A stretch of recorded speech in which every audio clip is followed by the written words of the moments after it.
Այս կիրակի նոյեմբերի 16-ին տեղի են ունենալու վաղարշաբաթ խոշորացված համայնքի ղեկավարի ընտրությունները։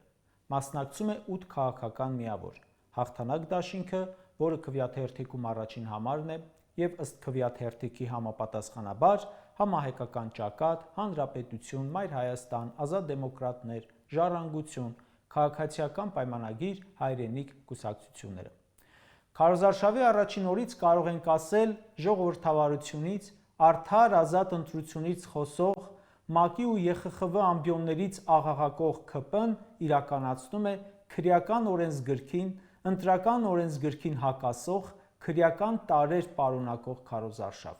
Անում է բաներ, որոնք կարող էին հիմք լինել նրան ընտրապայքարից դուրս թողնելու համար։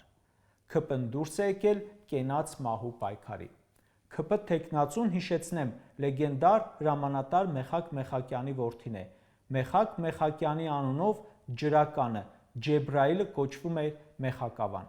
իսկ իր որդին այն թիմում է, որը հանձնել է Մեխակավանը։ Հարմար տեղավորվել է այդ թիմում եւ օրենքից դուրս քարոզարշավ է իրականացնում։ Դողս գյուղում կազմակերպել էին այսպես կոչված բարեգործական միջոցառում։ Նվերներ էին բաժանում, կերուխում էին կազմակերպել, ինչը քրեորեն հետապնդելի է։ Ամբողջ Էջմիածնով շաղ են տվել ՔՊ թեկնածուի պաստառները, անգամ չթույլատրված վայրերում։